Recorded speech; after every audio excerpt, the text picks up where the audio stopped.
All right, good evening and welcome back to season 4, episode 3 of the Green Table Talk. Tonight we will be discussing the topic, the Dirty South, legacy pollution in America's Black Belt.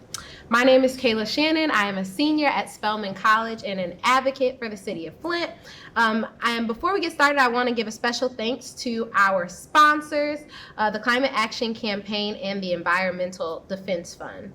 So while environmental injustice is no stranger to nearly every place where there are Black and brown folks in this country, the American South has some of the most saturated instances of environmental racism, starting as far back as the transatlantic slave trade. According to Pew Research, the American South region has the highest concentration of the U.S. Black population at 59% as of 2021. From Cancer Alley, in Louisiana, deadly air pollution in Alabama, and generations of chronic public health issues in Memphis, Tennessee, this panel of freedom fighters will tell their stories of both their struggle and victories over polluters. Before we get started, starting right here with Shamira, if you want to give an introduction to the folks, let them know who you are and where you're from and whatever they should know. Sure. Hello, everyone, and thank you all for having me. My name is Shamira Levine Davey, and I am the executive assistant at Rise St. James, and I'm a third-generation activist, born and raised in St. James, and I'm proud to be fighting for my community against the racist polluters. Thank you. Thank you. Madison? Yes. So thank you for having me here tonight. My name is Madison Daves. I am from GAS, which stands for the Greater Birmingham Alliance to Stop Pollution. We're located, of course, in Birmingham, Alabama, and I am the communications coordinator for our nonprofit. I have lived in Birmingham my whole life and gone to the University of Alabama and seen different communities across the South, not just in Alabama, that have dealt with a lot of environmental issues, and it's near and dear to my heart because of my family who used to live in one of the impacted areas that GAS serves in North Birmingham. So I'm happy to be here and share our stories. Thank you, Madison. Last but certainly not least. My name is Marquita Bradshaw, founder and executive director of Sowing Justice, where we get people involved beyond voting to create healthy and safe communities. I grew up in South Memphis, fence line community, polluted community, not just any kind of pollution. Not only did we have industrial pollution, but we also lived down the street. Right across from my elementary school was a military landfill. It's chemical and biological waste, weapons that were confiscated from any war from 1940 to 1995, official and unofficial. So all the nasty stuff that really kill people and plants very effectively.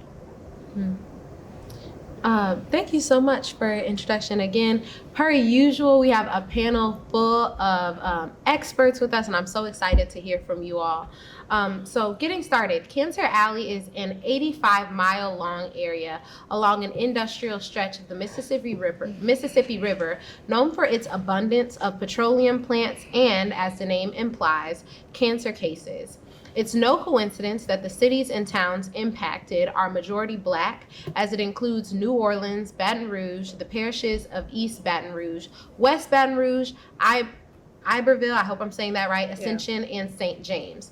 So to Shamira, you come from a long line of civil rights and environmental justice activists in Louisiana. You said you're third generation. Shout out to your folks. Can you share in detail the historical and modern day fight against polluters in St. James Parish? Yes, I can. Thank you for asking.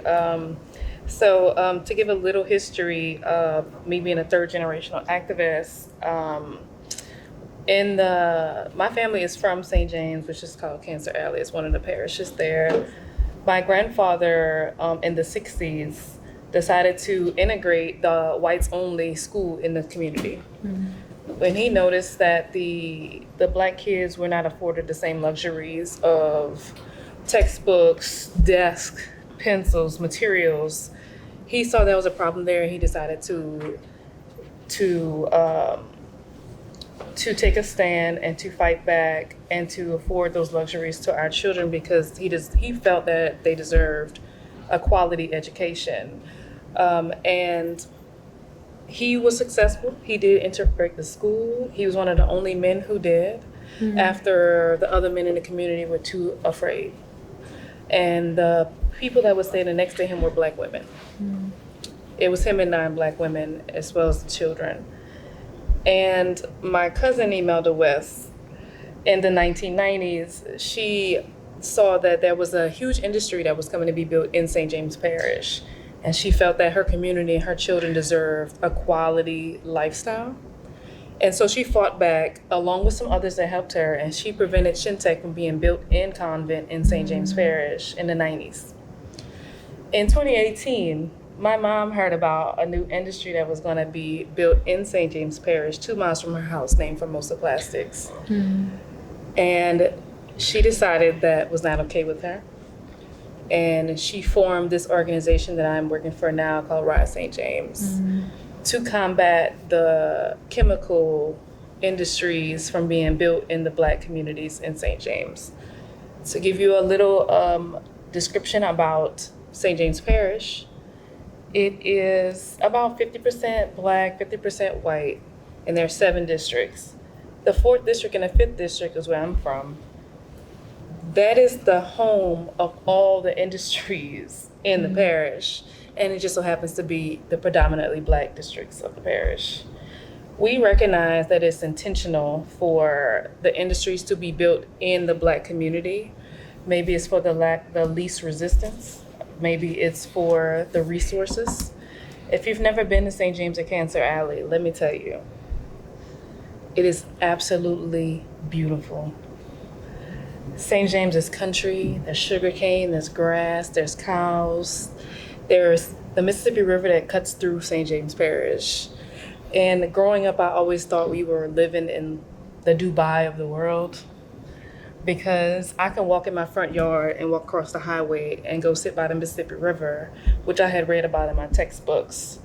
It wasn't until I got to college at Southern University in Baton Rouge that I saw the term Cancer Alley in a textbook. Growing up, I knew that we could not drink the water. The only water we would drink would be out of the jug. We knew that if you drink the water, you get sick. We knew that if we played outside, sometimes we would get sick. We knew this. We knew the dust in the air. We knew the smell. But it wasn't until I was an adult and I saw it in a textbook and said, oh, there's publications and books about, so wait, people know what's going on here?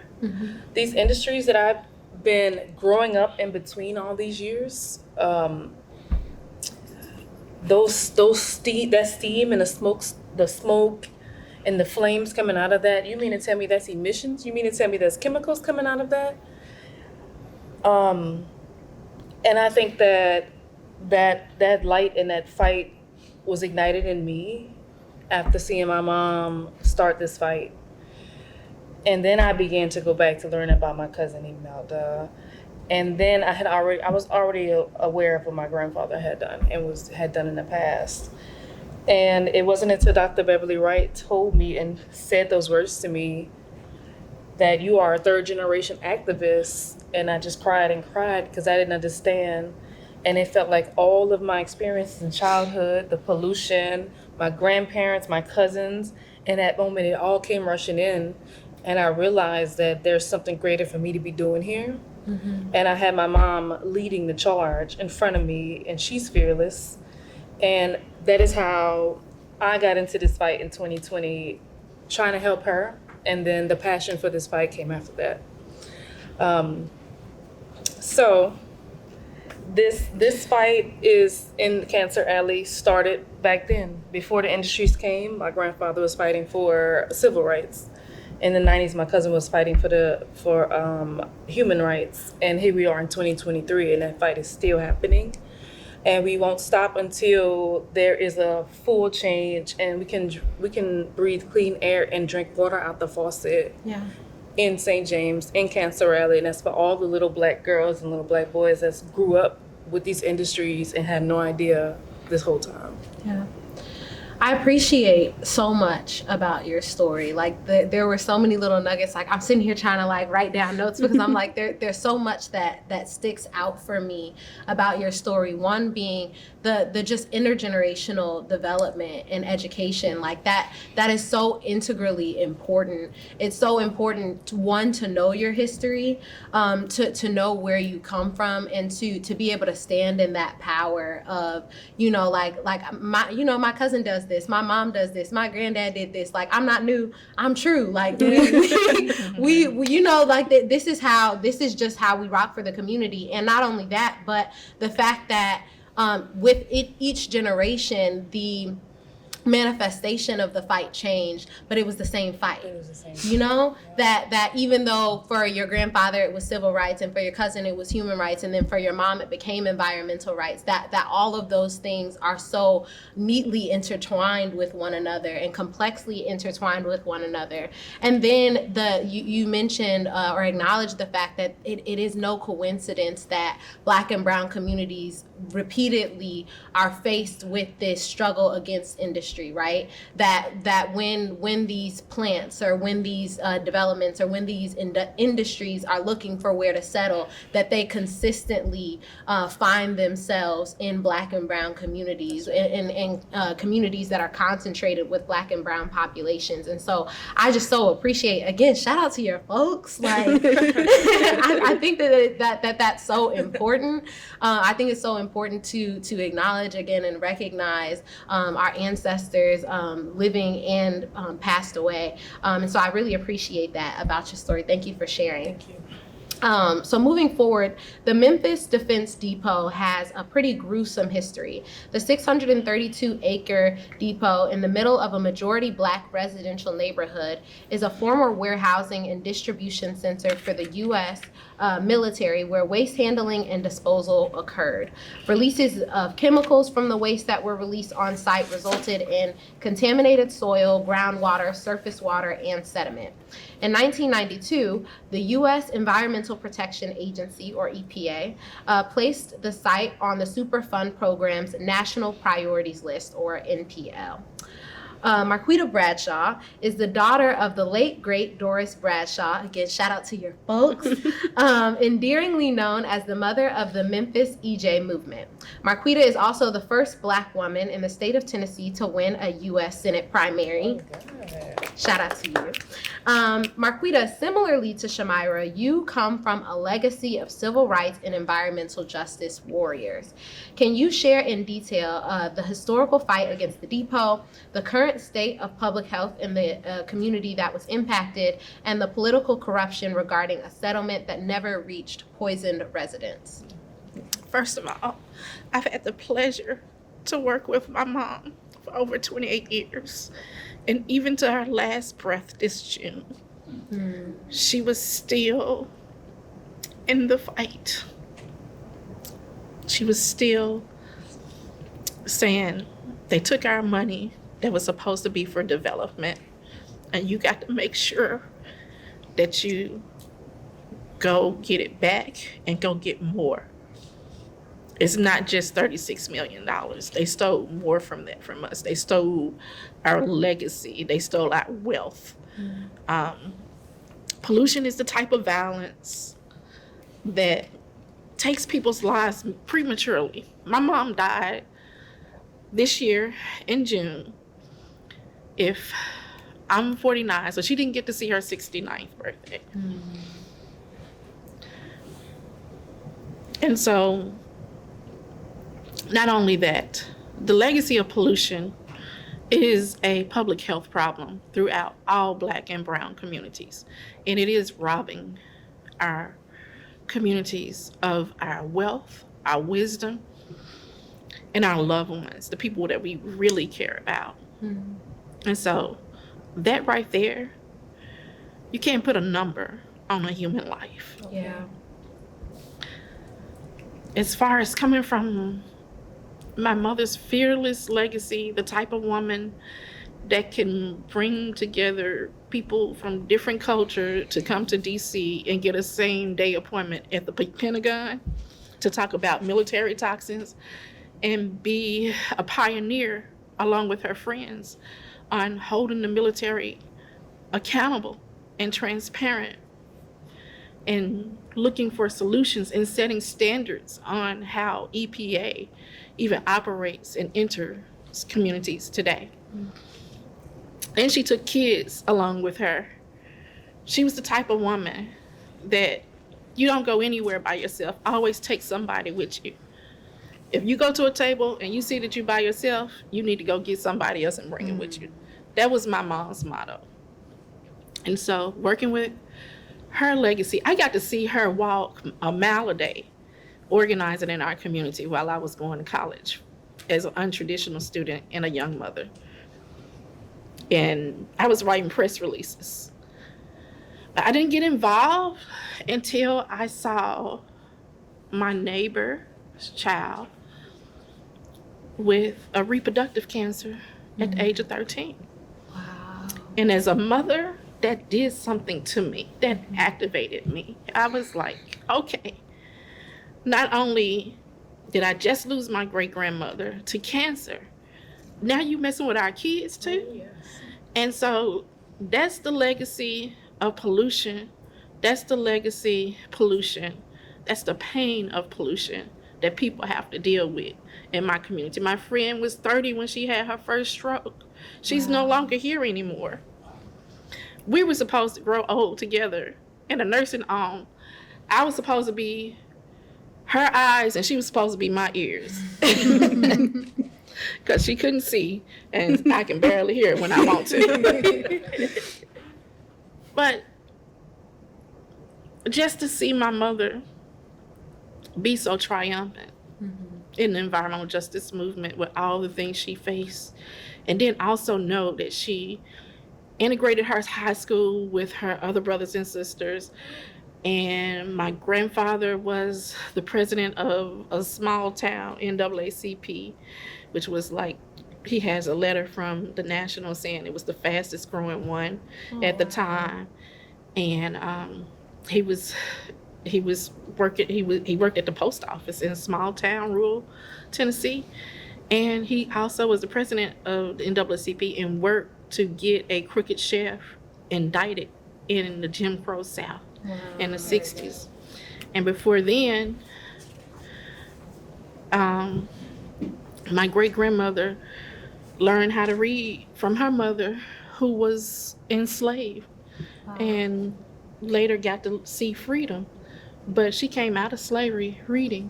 And so that's the resistance to literacy. And so I come from a legacy of people who have just gave their lives of service. My great-grandmother, when she died, it was devastating to our family because she was our matriarch. She was the type of person that can feed not only her family from her garden, but we would have to take plates to everybody that was sick in the community and all the elderly. That's what we did after Sunday dinner. We would walk and take plates. And the whole church came through too. So, and you could take home a plate. That was my great-grandmother. She did that every Sunday. And the times that we had to wanted to take her out and stuff, she's like, oh, that's just too much money. You could give me that money for the Sunday dinner. That was my great-grandmother. And she could just bring people together and have a way of just teaching people how to deal with their anger and say, kill them with kindness. You can't fight with the same kind of weapons that people use against you.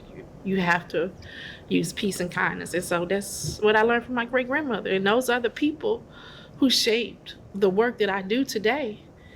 And my mother is still part of our legacy because she was the thought partner of how sowing justice should not only be organized and resourced, but tools and resources for capacity building for emerging and existing EJ leaders and social justice leaders to make sure that they have what they need to fight. And so what's the history of the depot? They disbanded the Community Restoration Advisory Board that was supposed to be a part of the process of the redevelopment plan. And they created a board from the Depot Redevelopment Board that siphoned millions of dollars from the community. That was supposed to go to reestablish our community for the economic deficit that the Defense Depot was, because it was a military facility. It was a civilian military facility. That means that was a lot of jobs that went away. Those were middle-class jobs. But more than that, the same sicknesses that the community was experiencing, the workers experienced too. The same miscarriages that the women at the workhouse was experiencing at the depot, the women were too. The same birth defects. I have a cousin that had 4 miscarriages before she was able to give 2 live, beautiful births. I have cousins now and friends that they bring babies in the world, but they don't last because of the chemicals at the depot. And those babies are wanted. A lot of times people talk about reproductive health after birth, right? But reproductive health starts to make sure people have the right to have functioning reproductive organs and not be interrupted by pollution. People have the right to breathe. We have some kids that are so sick in our community that their mothers and fathers can't go to work because they have to have treatments constantly. We have children with behavioral problems because the chemicals that were at the depot, and not just at the depot, we have to talk about the cumulative effects of pollution. Yeah. Walking to school when I was a kid, you didn't know what you were gonna smell. You could possibly smell burnt cornflakes because Kellogg's is down the street, but it was a feed company, it was a chemical company, and then you could even see, even though the refinery was 5 miles away, you could still see that black dust settle. And so you would smell putrid smells. And then they call South Memphis Funky Town. Like every place got in Memphis, you got different names for different places. And then it's a certain part of Memphis that they call Smoky City. And then, and it's no coincidence, it's describing the pollution in the area. And the type of exposure, it was not just on site, because they actually did open burials and they actually poured in creeks, and then before a certain time it was not really good records, and then there has been some off-site records of finding contamination off-site. Cane Creek runs right up under the high school called Hamilton High School. Kids have gotten sick and passed out from exposures and different things like that. And so, yes, I stand on the legacy of beautiful people who work to serve other people, to make sure they have basic human rights. And we are still fighting for the right to just live. That's it. There's so much in a story, and there's so much that statistics simply cannot tell, right? Like we can have all the data in the world, we can have all the reports, and you have people with, you know, several degrees who speak to these issues and talk about these issues, but have never lived on the land, don't have people connected to the land, don't have families who have been personally impacted by the pollution to the air, to the water, to the land, and truly will never understand the extent of the implications of these pollutions that have been in these communities for generations, right? Like these aren't things that have simply like just popped up with one industry, but it is the result of generations, decades of industries and even governments perceiving communities as a dumping ground,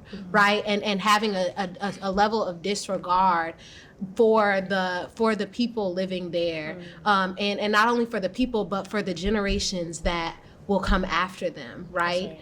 And so it's so important to give a platform to the stories of people like you all who come from generations who stand in the light of legacies of people who continue to have to fight because they give us reason to fight.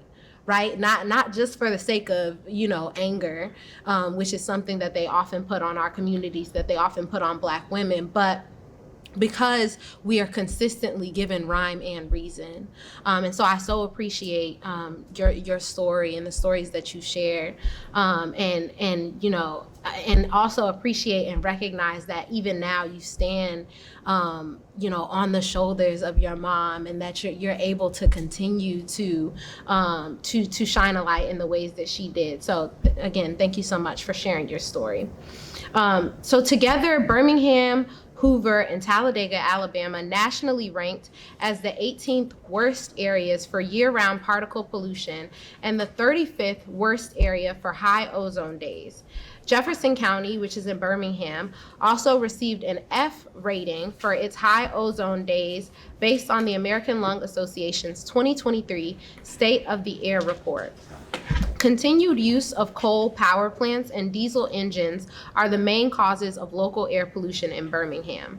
Madison, can you share in detail the work that you do with GASP, and also remind the folks of what GASP stands for? And what are some of the specific challenges faced by residents surrounding environmental injustice in Birmingham? Yes. So thank you for providing context. Even though it's a little bit embarrassing to have those accolades around your city, GAS stands for the Greater Birmingham Alliance to Stop Pollution. And one of the things that we've been talking about on this panel so far shared is how this is not new. This has been happening for decades, and people like me have seen it transpire in many different generations. So for me, my work looks like honoring my family members that have lived in the impacted communities that we serve at GASP. So one of the impacted communities that we serve is North Birmingham, which encompasses mostly Black communities and neighborhoods. The specific neighborhood that I had family in was Harriman Park, is Harriman Park, and there is still industries and many different pollutants that happen in the air and that are transpired into the air. So for me, that work looks like honoring those people and sharing those stories. As a communications coordinator and storyteller, I think we need more eyes and ears on this ground and hearing these issues that are happening to these people. And with GASP, that work looks like showing up for people, stepping back and understanding that this is happening to them and they need to have a voice and be showcased and be able to tell their stories. One of the things that I find very weird is that these things and these environmental issues and injustices can happen, and we're just expected to just accept it and not talk about it and not be mad. And I don't think that's how it should go. If you're going to harm us, then we're going to talk about it. Mm-hmm. And we're going to complain, and we're going to fight for our right to live happily, healthily, and be able to access everything that everyone deserves. I think that work shows up in mutual aid from us at GAS. So we look out for the communities that we serve.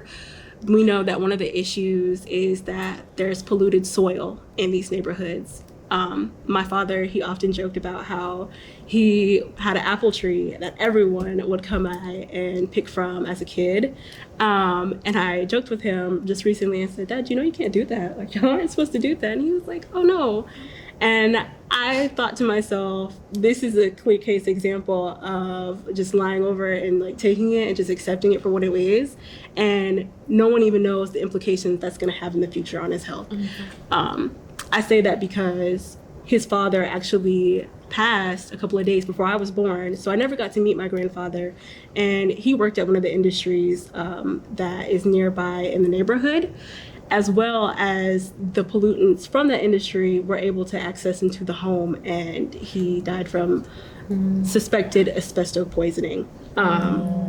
So I never got a chance to meet him, and I don't want that to ever happen to anybody else. So that's why I'm here at GASP, trying to look out for people, trying to do the aid, the mutual aid, the literacy in helping people understand what kind of pollutants are in the air. Education is a huge thing for us and one of our main missions and values at GASP. We want people to know what's in the air, what are you breathing, what are you taking in, and how can this affect you in your future. Another thing that we also focus on, and one of our original founders actually uses this phrase, Christian Bryant, she uses the phrase of looking forward 7 generations. It's an indigenous phrase that a lot of indigenous communities look about. And the thing about that to me is we can look forward, but with this problem, we have to do the work now. It's long been a problem and been an issue, these environmental issues that are happening in these communities across the nation. And if we don't start sharing these stories and making it a prominent issue for everyone to understand, and understand that it does affect everyone, not just the people who are neighboring these industries, because air does travel and pollutants do travel in that air. That's right. So they make it over the mountain, as we would say in Birmingham. If people are able to realize that these things are happening now and that they're going to affect us, we may not make it to 7 generations, to be quite honest, to go ahead and say that. So if we go ahead and do the work now, maybe we can see those 7 generations. Maybe there is going to be a future for the 7 generations later. But I do love that phrase, and I do feel like it keeps me going, and it helps me with some of the work that we do at GASP, because I don't ever want to say that my grandchildren couldn't meet my father because of an apple he ate when he was young, or because an industry that we've gone after for decades and decades continues to pollute just because one side of our community doesn't believe that it's their issue. That's another thing that's really big, is talking about and teaching people within Birmingham and across the area how to understand that this isn't just in a neighborhood issue. Yeah. But yeah. Thank you. I feel inclined, and I feel like I would be remiss not to ask, because we've talked so much about the legacy that 2 of our other panelists stand in.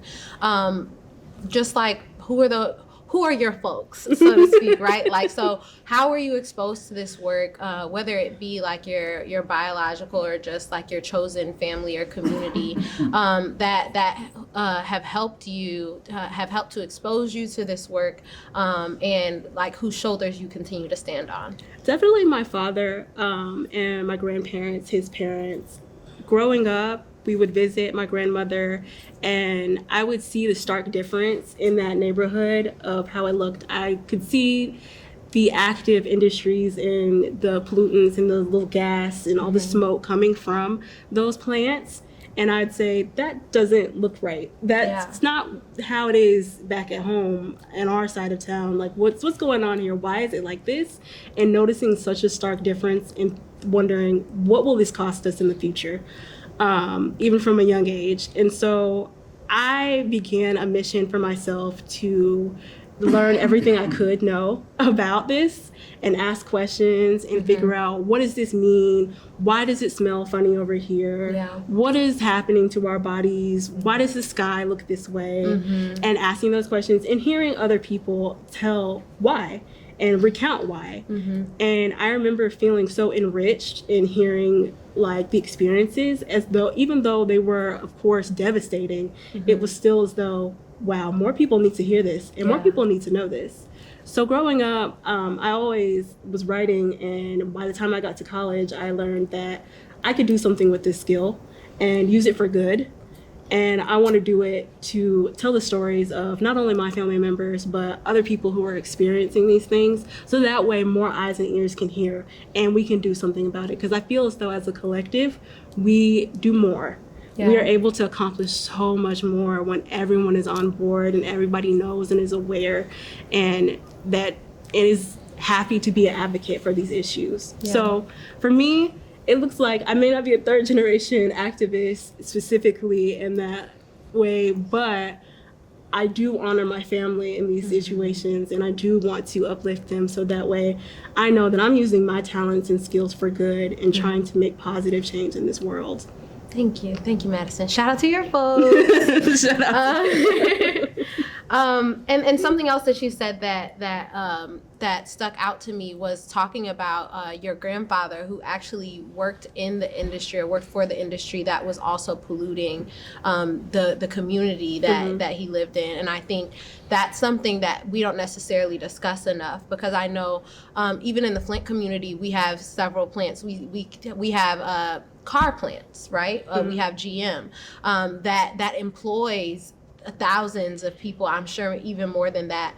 And a lot of people in our community depend on income from the same industry that is polluting their community. Like we depend on the income from the people who continue to poison us. And I think it's very important because to point that out, because it's important that we create green jobs so that so to supplement the work, because otherwise so many people who depend on that income, like your family needed that income. It was important for him to have that income, but there are other ways for us to support and uplift our community in ways that can also support the next 7 generations. So I just wanted to point that out. So moving right along, in 2022, the EPA opened the historic Office of Environmental Justice and External Civil Rights, where the EPA enforces several federal civil rights laws, including the Title VI of the Civil Rights Act of 1964, and established the Conflict Prevention and Resolution Center, which is also known as the CPRC, which is the EPA's primary resource for services and expertise in alternative dispute resolution, environmental conflict resolution, consensus building, and collaborative problem solving. While this appeared to be a win for frontline communities, racist states in the South still continue to silence Black voices. For example, for more than a year, the Environmental Protection Agency investigated whether Louisiana officials discriminated against Black residents by putting them at increased cancer risk. Federal officials said they had found evidence of discrimination and were pressuring the state to strengthen oversight of air pollution from industrial plants. But the federal government dropped its investigation in June of this year before it got any firm commitments from Louisiana. So starting with Shamaya and then to all of the panelists, what does the federal government need to do to truly protect people and hold these racist, overly polluted states in the South accountable, and to stop them from prioritizing corporate greed over Black lives? Thank you so much for asking that. I don't mind starting because I know we all have a spill on this and the federal government. And just to take a step back to the EPA dropping that investigation, it was devastating for us to learn about that because we thought it was a case where you would win.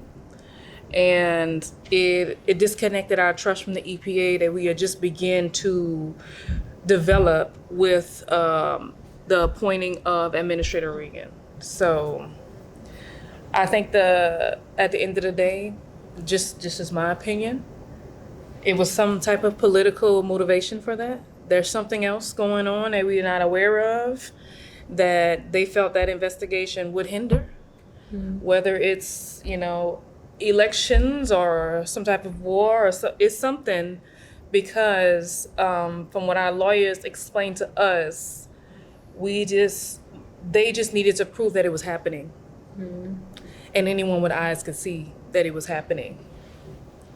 But moving forward past that, I'm gonna let EPA live a little bit right now, but not too much, because I have a list of what the federal government needs to do better. Get some. I got it for you. The federal government, at number one, in order to hold these industries accountable, you need to increase the fines for when they break the law. There's a Clean Air Act and a Clean Water Act. Baby, that's federal laws. So when you're polluting our air, you're polluting our water, you're breaking the law. If I break the law, am I gonna go to jail? And pay fines. We're gonna pay fines. When they break the law, they get a slap on the wrist. For a multi-billion-dollar industry, a $89,000 fine for polluting us for 6 years, and it's documented and there's proof. $89,000, no jail time for nobody, no arrest, and the industry is still operating right now. While I'm speaking, the industry has not been shut down. So I ask that whenever these industries break the law, they should be held accountable. And the minimum fine, not the maximum, the minimum fine is $1 million every time you break the law. Anytime you break a federal law. We're starting at $1 million. Next up, Get some. we're gonna eliminate these tax breaks because I have to pay taxes. And I'm pretty sure all of the women up here, we pay taxes. So when a multi-billion-dollar industry from China, Asia, Europe, Taiwan, when they come in, why are they getting tax breaks? Those millions of dollars that they are being exempt from paying could be funding the communities that they are polluting. There's not air monitors in these communities, and no, it's not mine. There's no air monitors. There's no one holding them accountable. Let's go on though. My next dot actually was air monitoring in the communities and alert systems that we can trust. And in order for us to build trust in those, it needs to be independent. The industries don't need to report that for us. They can't be trusted. We know they falsify documents. We know they lie. That's who they are. And they should not be responsible for telling us the truth. We need people that we can trust that's going to go in those industries and report the data accurately. And we need them up to date. If there's a spill, you need to be notified immediately. As you all remember, in August, Marathon Refinery in Reserve in Louisiana exploded. And how many hours was it before the residents learned about that explosion? How many hours, I said, how many hours? So we need an entity that we can trust that's going to give the actual data. It's going to have to be for us, by us, basically. We also need to remove the authority of the state to be able to permit new industries to be built in our community. EPA has the power to revoke that authority from the Department of Environmental Quality, the LDEQ, Louisiana Department of Environmental Quality. That's a privilege. If you're going to continue to allow these industries to come and be built while you are intentionally avoiding and not acknowledging the cumulative impact that is having on this community that's already overburdened with 12 industries in a 10-mile radius, and you're going to sanction the 13th to come in, that privilege needs to be revoked immediately.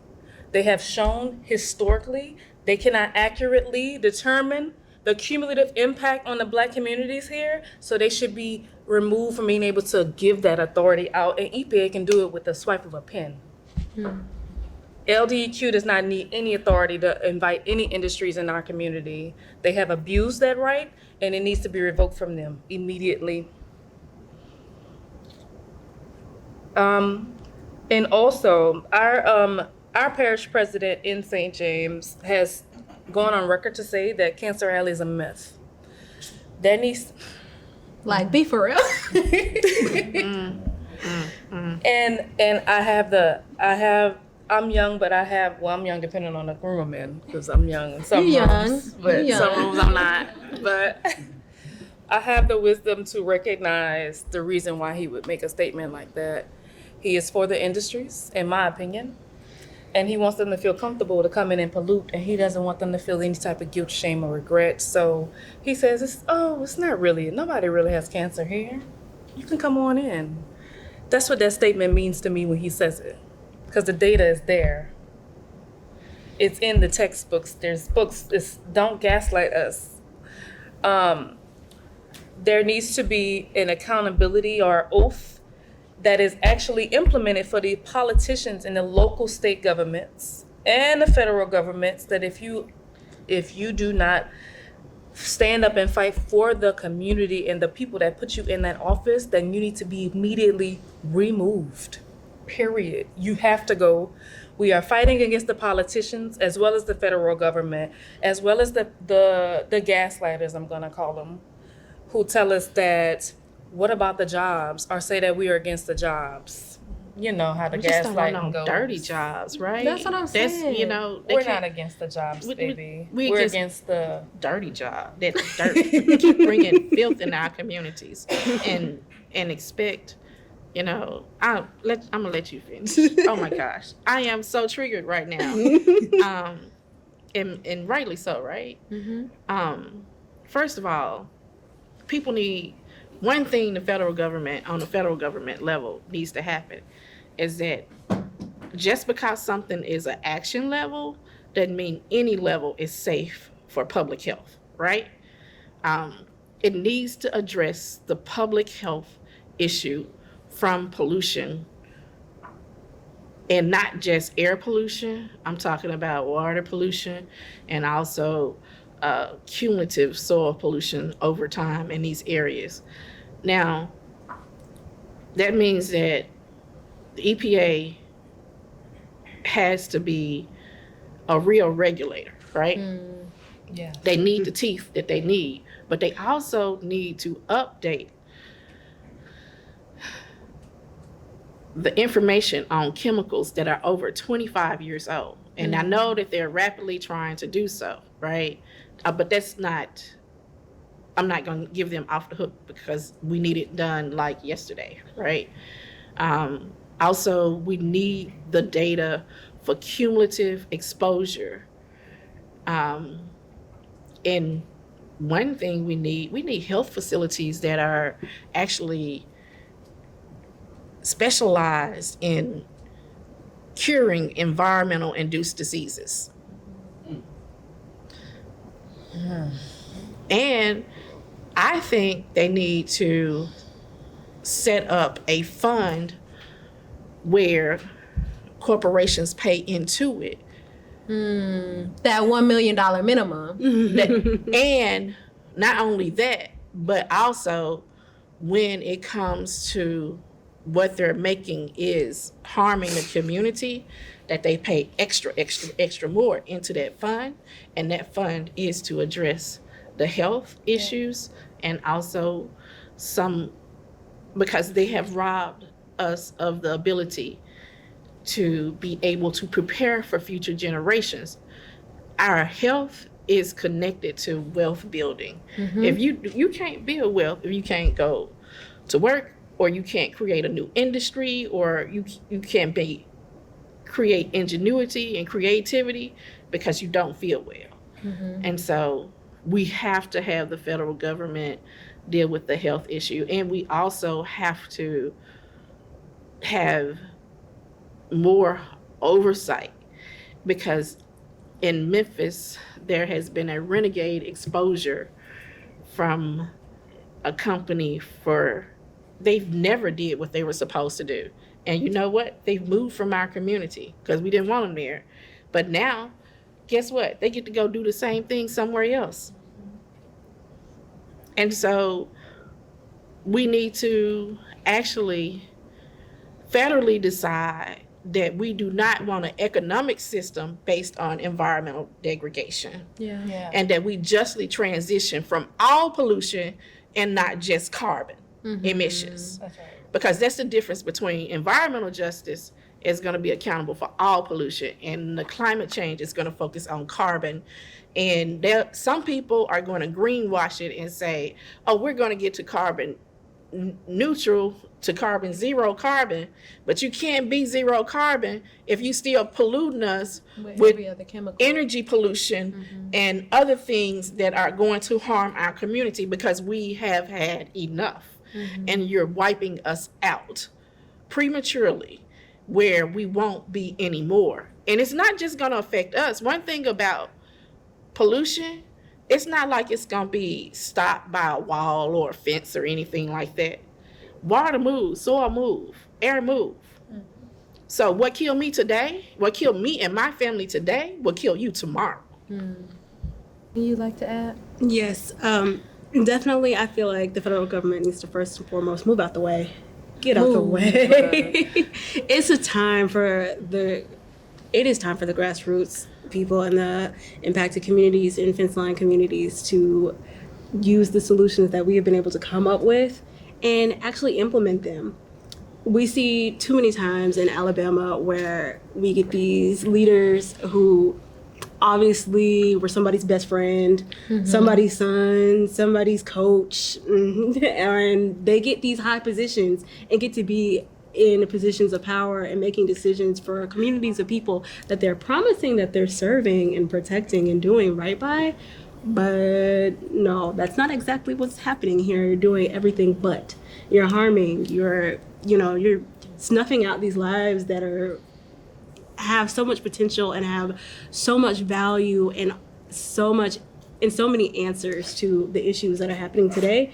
And we need those people in those positions being our grass tops instead of having to be forced to just be the grassroots. Yeah. Taking a lot of look into the ways that our communities have been disenfranchised and putting that power back. There's a lot of value in what Black communities and communities of colors have brought to this country, and we need to recognize that and understand that when these polluters and the EPA are just like letting people get slapped on the wrist and not charging them what they want to. Mind you, one of the industries that we combat is Bluestone Coke, and they were operating without even paying their taxes, which I thought was very poignant that you said, we're forced to pay taxes to do anything, or we're going to go to jail, but you can operate a whole business and pollute thousands of people for years without one? Add it up. Yeah. it doesn't. So they need to move out the way and understand that the people who are doing right, the people who have the solutions, these frontline people, the people who have gone through these experiences and who see and have everything that they need, we can be in power. We can do this. We can have our positions at the top. We don't have to be related to anybody or be best friends with anybody. We have the credentials, the expertise, the knowledge, and all of the experience to be a grass tops. It's time to move over and let the grassroots do what we've been doing. Thank you.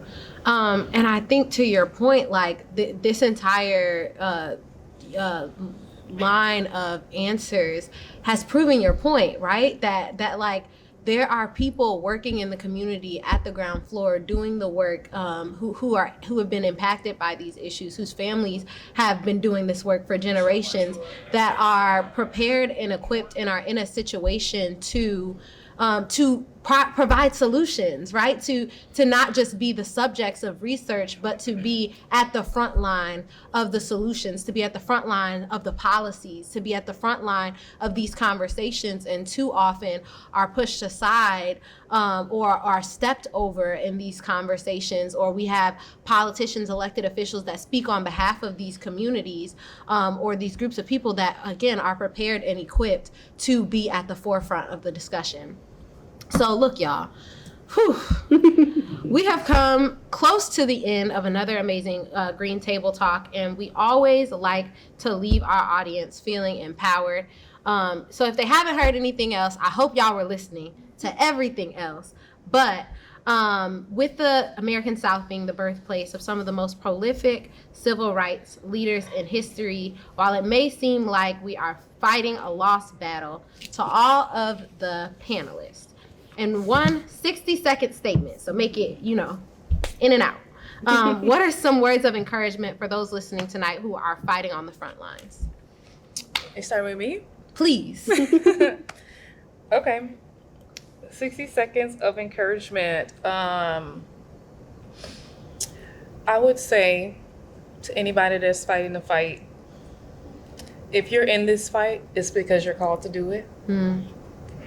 You got into this fight out of the need for it. No one wakes up and feels like they need to have to fight for their community that day. But you have the heart and you have the spirit and you have the light of the 7 generations that came before you and the 7 generations that will come after you. So if you are inspired to do this, that's why. Your ancestors are waiting for you. And your descendants are rooting for you, because you may be the last person standing in line to stop the eradication of your whole community.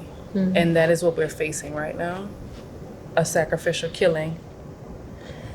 If you are a mother or you hope to be a mom, I give you the understanding that I have that your womb is under attack if you are in this community. It's not just our lives, it's our wombs too. It's an attempt to kill us off right in front of our face. I'm gonna get to the encouraging part. Please know that my community is no different from yours. And I know that there's millions of other communities like mine all around the world. But I stand assured and confident in all of the Black women in those communities that are fighting like we're fighting, and are fighting through grief, and fighting through loss, and fighting through the physical, because you are meant to be doing this. And please take care of yourself. Please take care of each other. And always know that you're making a difference and that you are exactly where your ancestors knew you would be. And that's why you're here. It's not on accident. Take a day out every month to please de-stress, cut everything off, even though I know it hurts and I know it's tough. It's tough to take time off, but you have to sustain yourself through this fight. So please make sure you take care of yourself, and mandatory self-care day at least once a month. And know that I'm rooting for you, and every victory we have, because we have some victories, is the victory for all of us. So thank you. Thank you. Madison? I'd definitely say stand in your worth and remember that even though these local industries may be choosing profit over people, you are worth more than any profit that they could ever have. The potential of your life and your livelihood is so meaningful and so priceless. It's an amount that they cannot put a number on. And you have people surrounding you, as well as the people that you haven't even met yet, that you may never meet, that are still fighting the same fight alongside you, and are not going to stop until you're safe. We are here, and we're not going to stop until you're safe, and I'm not going to stop until everyone is safe. Thank you. Please. So, I'm a Christian, and in the Bible it said God built the whole world and then he took a day of rest, right? So guess what? If God had to rest after a week, one day, you should too. And build rest and recreation and traditions and celebration apart alongside the work. Because that's how we win, because that's how we stay connected, that's how we love. Each time we get to love and live, they lose. That's right. And so make sure that you look out for each other. Make sure you hold each other accountable. Learn how to be accountable to disagreements where you understand that nobody has the solution on their own. And sometimes people may have different approaches, and it is what it is until we all get free. It's not to break down, it's to recognize and respect our differences and learn how to work together when you can, and learn how to support each other, because that's how we stay connected. And so, encouraging words: love, live, work, rest, recreate, and build it in the movement every step of the way. And so if you're working hard all week, you need to have a skate party. Even if you don't know how to skate, go to the skate party. Or a potluck, or we just took a shack and we just made it into an office because it really didn't have a whole lot of walls. It barely had a roof. Now it's going to house the ideas of the future. Yeah.